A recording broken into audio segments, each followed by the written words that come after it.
Dans la dernière vidéo, tu nous parlais des propositions de la CGT, mais concrètement, par rapport à ce que propose l'employeur, ça va se traduire comment? L'employeur, dans un premier temps, nous présente sa grille unique, qui sera composée de 8 niveaux, pour chacun desquels il a défini un coefficient minimum. Mais comment peut-on passer à 8 niveaux alors qu'aujourd'hui il y a 11 niveaux pour la grille des employés cadres, 12 niveaux pour la grille du personnel des établissements et 15 niveaux pour la grille des informaticiens? L'employeur explique qu'une fois que l'on aura classé les emplois repères entre eux, ils pourront être positionnés dans chacun des 8 niveaux.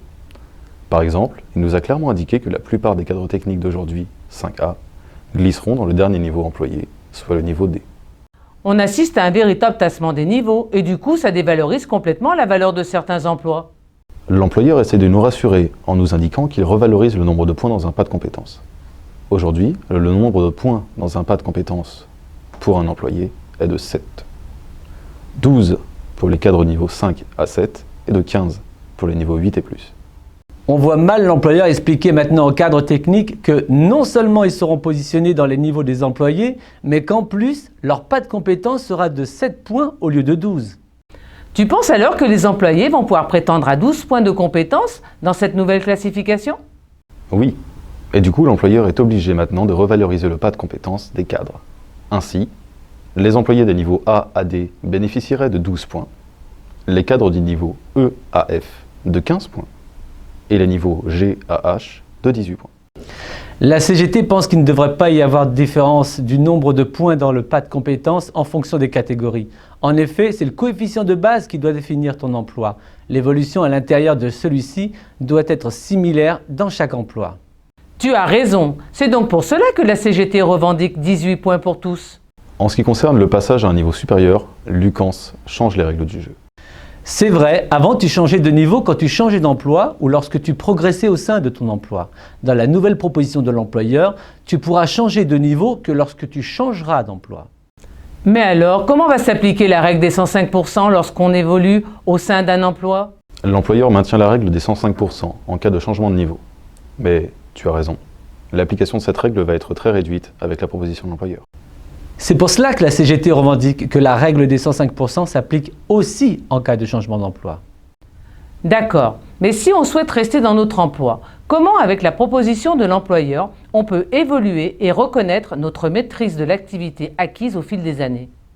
L'employeur nous propose de mettre en place 4 paliers à l'intérieur de chaque niveau. C'est un coefficient développé qui te permettra de passer d'un niveau à l'autre. Mais il n'y aura pas de revalorisation salariale entre chaque palier? Non, il s'agit simplement d'une mesure symbolique. Tu ne crois pas si bien dire. C'est pour cela que la CGT propose qu'il y ait des passages automatiques d'un palier à l'autre à l'intérieur des niveaux qui seront valorisés par l'obtention des points qui s'ajouteraient à ton coefficient minimum. Donc, aucun rapport avec les points de compétence et les points d'expérience qui, eux, alimentent ton coefficient développé. La CGT propose de mettre en place 5 paliers par niveau. Le premier palier augmenterait le coefficient minimum de 5 points au bout de 6 mois. Et pour les 4 autres paliers, de 10 points pour chacun, soit un ajout de 45 points au total à la fin de carrière. Par exemple, si tu es dans le niveau C, ton coefficient minimum est de 249. Lorsque tu passes le premier palier, tu auras 5 points de plus, soit 254. Lorsque tu passes le deuxième palier, tu auras 10 points de plus, soit 264, etc., etc. Dans notre exemple, cela voudrait dire que si tu gardes ton emploi jusqu'à la fin de ta carrière, ton coefficient de base passerait de 249 à 294.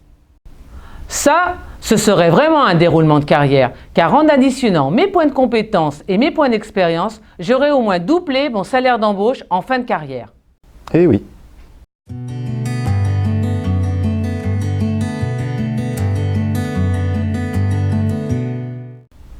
Oui, mais les points de compétence, mon directeur n'est pas obligé de m'en donner. C'est vrai.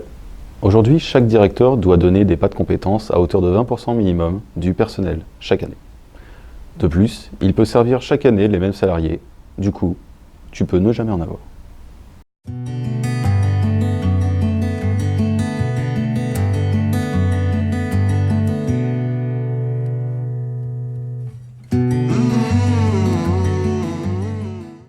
C'est pour cela que la CGT souhaite que le taux d'attribution soit augmenté à 35% et qu'un automatisme soit mis en place la 3e année. Ces propositions, la CGT les développera lors de la prochaine vidéo. Cette vidéo vous décortiquera les dessous de la classification vue par l'employeur.